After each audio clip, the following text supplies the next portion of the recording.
বন্ধুরা, চিরশাখা ধারাবাহিকের আজকের পর্বে দেখানো হয়েছে চন্দ্র সোহিনীর হাতে টাকার প্যাকেট তুলে দেয়। চন্দ্র সোহিনীকে বলে, 2 লক্ষ টাকা তো একটু দেখে শুনে সাবধানে নিয়ে যেও। সোহিনী চন্দ্রকে বলে, তোমাকে কে বলেছে এই টাকাগুলো পেলে আমি এখান থেকে চলে যাব? চন্দ্র বলে, ওই দেখো, তুমিই তো বলেছিলে টাকা দিলে তুমি এখান থেকে চলে যাবে। সোহিনী বলে, হ্যাঁ বলেছিলাম, সেটাই 2 লক্ষ টাকা নয়। আজকের যুগে 2 লক্ষ টাকায় কি হয় বলো তো? চন্দ্র বলে, ওই দেখো, এই 2 লক্ষ টাকা জোগাড় করতে আমার ঘাম ঝরে গেছে, আর তুমি বলছো 2 লক্ষ টাকায় কি হয়? এই টাকা জোগাড় করতে আমি সবার কাছে খারাপ হয়ে গেছি, মনে রেখো। তুমি যদি এখানে না আসতে তবে তো কমলিনীর সাথে আমার কোনো ঝামেলাই হতো না, আর আমাকে ডিভোর্সের মামলাও করতে হতো না। এই সব কিছু মিলে অনেক ঝামেলা করেছো তুমি। তখন সোহিনী বলে, ও আচ্ছা, আমি ঝামেলা করেছি? আর 20 বছর যে তুমি আমার ঘাড়ে বসে খেলে, তার বেলায় কি হলো? চন্দ্র বলে, আমি কি শুধু তোমার ঘাড়ে বসেই খেয়েছি? আমি কি নিজে কোনো কাজই করিনি? আমি তো অনেক কাজ করতেই চেষ্টা করেছিলাম নাকি, হয়তোবা শেষ অবধি সফল হতে পারিনি। সোহিনী বলে, সফল হতে পারবে কি করে? তোমার সব কাজই তো ছিল অসৎ উপায়ে, সেজন্যই তো তুমি সফল হতে পারোনি। কতবার তোমাকে বলেছিলাম চলো আমরা ওখান থেকে সরে যাই, অন্য কোথাও গিয়ে সৎভাবে বাঁচি, কিন্তু না, তুমি ওখানেই থাকবে, কারণ তুমি তো জানতে একদিন না একদিন তুমি সমস্যায় পড়লে ওখান থেকে আর কারোর কাছে না হোক তুমি তোমার মায়ের কাছে আসতে পারবে, আর তোমার মা 10 হাত দিয়ে তোমাকে আগলে রাখবেন। সেজন্যই তো তুমি ওখানেই থেকেছ, আর এখন এখানে ফিরেও এসেছ। তোমার মতন খারাপ মানুষ হয় না, তোমার মতন মানুষ না কখনো কাউকে ভালোবাসতে পারে না। তোমার মা হয়তো ভাবেন তুমি তোমার মাকে ভালোবাসো, কিন্তু আমি খুব ভালো করে বুঝতে পারছি তুমি তোমার মাকেও বিন্দু পরিমাণ ভালোবাসো না। তুমি যদি তোমার মাকে ভালোবাসতে তো বৃদ্ধ মায়ের গয়নাগুলো এইভাবে বন্ধক দিয়ে আসতে পারতে না। চন্দ্র তখন সোহিনীকে বলে, দেখো, এই 2 লক্ষ টাকা দিয়ে চাইলে তোমার 10 বছর কেটে যাবে। সোহিনী তখন বলে, কি বললে? 10 বছর?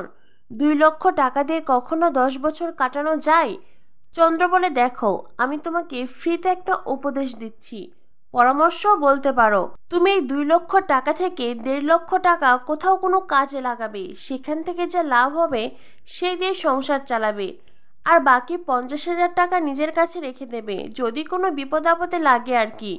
আর আমার পাওনাদারেরা তো তোমার কাছ থেকে কোনো টাকা নেবে না, আর যদি ওরা তোমাকে টাকার জন্য চাপ দেয় তুমি বলবে তোমার স্বামী তোমাকে ছেড়ে চলে গেছে আর তুমি তাকে খুঁজতে এসেছিলে।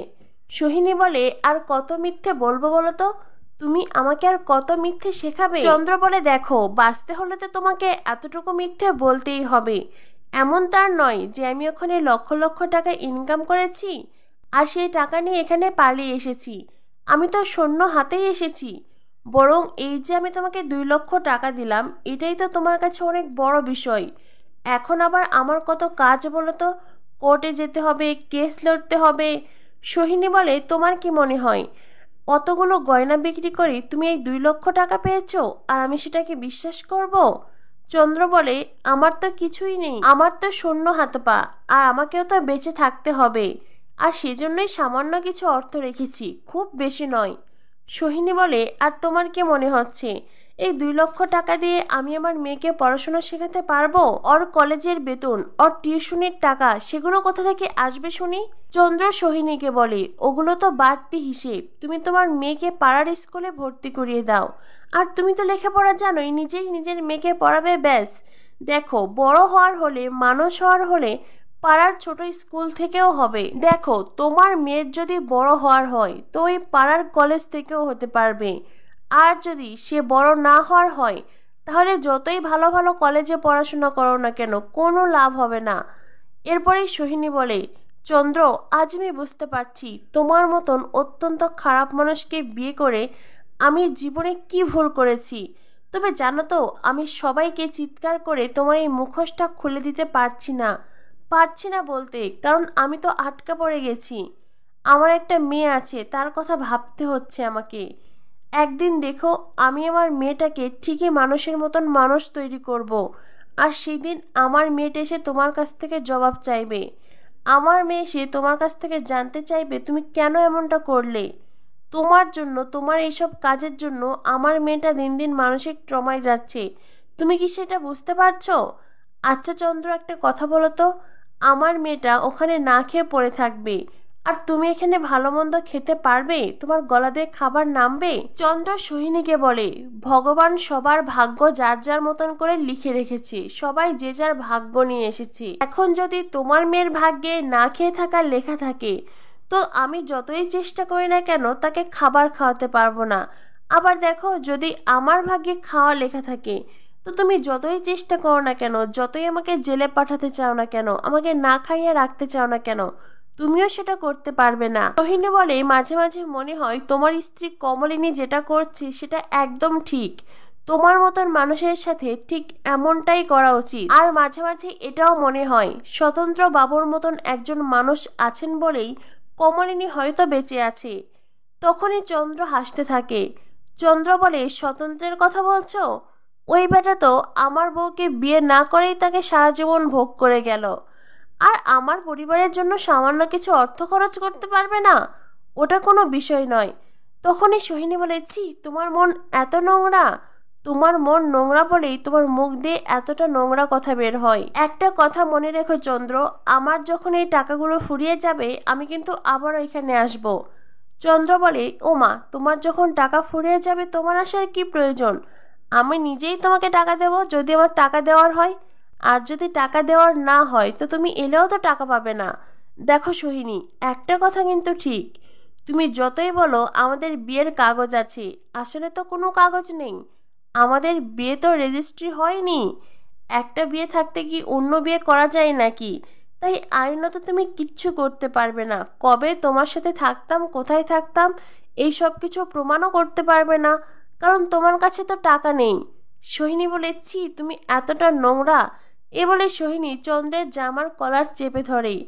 সোহিনী চন্দ্রকে বলে, আমার তো ইচ্ছে করছে সকলের সামনে তোমার সত্যি বলি। চন্দ্র বলে, টাকাগুলো ফেরত দাও, দাও টাকাগুলো দাও। সত্যি কথাও বলবে আবার টাকাও নেবে, তা তো হয় না। সোহিনী তখন চন্দ্রের জামার কলার ছেড়ে দেয়। চন্দ্র সোহিনীকে বলে, যত তাড়াতাড়ি সম্ভব এই বাড়ি ছেড়ে চলে যাও, প্রয়োজন পড়লে স্টেশনে বসে থাকো। আর হ্যাঁ, আমি তোমাকে কিন্তু পৌঁছে দিতে পারবো না, কারণ আজ আমাকে কোর্টে যেতে হবে। চন্দ্র কথাগুলো বলে মিটমিট করে হাসতে থাকে, আর রাগে আগুন হয়ে যায় সোহিনী, কিন্তু না পারছে বলতে আর না পারছে সইতে। এরপর দেখানো হয় কমলিনী, বাবিল, মিঠি, কুর্চি সবাই একসাথে কোর্টে বসে আছে। তখনই কোর্টরুমে আসে চন্দ্র, তার মা, বুবলাই, বর্ষা। সবাইকে দেখে কুর্চি কমলিনীকে বলতে থাকে, বৌদিভাই, ওই দেখো, ওরা আর কোনো লোক পায়নি বলো, ওই মানুষটাকেই উকিল নিযুক্ত করেছে। জানে তো ওই লোকটার আমাদের প্রতি ভীষণ রাগ, তাই সব ধরনের অস্ত্রই ব্যবহার করবে, আর সেজন্যই ওই লোকটাকেই লয়ার হিসেবে নিযুক্ত করেছে। একটা জিনিস ভাবতে পারছো, যে মানুষটা নিজের সংসার টিকাতে পারেনি, নিজের সম্পর্কই ঝুলিয়ে রেখেছে, সে কিনা এখন ডিভোর্সের বিপক্ষে কথা বলবে। কমলিনী কুর্চিকে বলে, হয়তোবা এই সূত্র ধরেই তোমার মা তোমার আর তোমার স্বামীর সম্পর্ক ভালো করতে চাইছে। কুর্চি কমলিনীকে বলে, বৌদি ভাই, আমার মাকে তুমি আজও বুঝলে না? দেখলে না নিজের স্বার্থের জন্য আমার মা ঠিক কতটা পাল্টে যেতে পারে। নিজের ছেলেকে বাঁচাতে মা যা খুশি তাই করে যাচ্ছে, আর ওই ছেলেটা, ও তো একের পর এক নাটক করে যাচ্ছে। আমার নাই সবকিছু ভালো লাগছে না। কমলিনী বলে, চুপ করো, যে যতই প্ল্যান করুক না কেন, আমি আমার জায়গায় ঠিক আছি। এই পৃথিবীর কেউ ওই মানুষটার সাথে আমাকে থাকতে বাধ্য করতে পারবে না। হয়তো ডিভোর্সটা আটকে যাবে, কিন্তু আমি ওই মানুষটার সাথে থাকবো না। করছি বলে, ডিভোর্সটাই বা কেন আটকে যাবে? দেখো বৌদি ভাই, আমরা সবাই তোমার পাশে আছি, কিচ্ছু হবে না তোমার। তখনই সেখানে আসে কমলিনীর বাপের বাড়ির পরিবার। সবাইকে দেখে কমলিনীর বেশ অস্বস্তি হয়, কারণ তার জন্যই তার পরিবারকে আজ এই কোর্টরুমে উপস্থিত হতে হয়েছে। কমলিনী তার দাদাকে বলে, দাদা, তুই আবার সব কাজ ফেলে কেন আসতে গেলি? প্রসন্ন বলে, বারে, আমার একমাত্র বোনের বিপদ, তার পাশে দাঁড়াবো না? এরপরে কমলিনী কাকামণিকে বলে, কাকামণি, তুমি বিদেশে ছিলে, আর দেখো দেশে ফিরে কতটা ঝামেলায় পড়তে হলো। কাকামণি কমলিনীকে বলে, শান্তিটা যাতে সারা জীবন বজায় থাকে সে চেষ্টাই করছি মা। এরপরেই কাকামণি কমলিনীকে বলে, স্বতন্ত্র আসেনি? কমলিনী বলে, বুঝতেই তো পারছো উনি ভীষণ ব্যস্ত মানুষ, হয়তোবা আসবেন। তখনই কাকামণি বলেন, আমার বিশ্বাস পৃথিবীর কেউ না এলেও স্বতন্ত্র এখানে আসবেই। হয়তো একটু দেরি হচ্ছে, কিন্তু আসবেই। চলো এবার বসি। এই বলে সবাই মিলে বসে। কমলিনীদের পক্ষের লয়ারকে নিয়ে কথা বলতে থাকে। মেয়েটার বয়স অল্প। কাকামণির খুব ভালো বন্ধুটি ছিলেন লয়ার, কিন্তু তিনি এখন দেশের বাইরে থাকায় তার মেয়ে এই কেসটা লড়ছে। কাকামণি কমলিনীকে বলে, যদি দেখি মেয়েটি ঠিকঠাক কাজ করতে পারছে না, না হয় মাঝপথে লয়ার চেঞ্জ করব।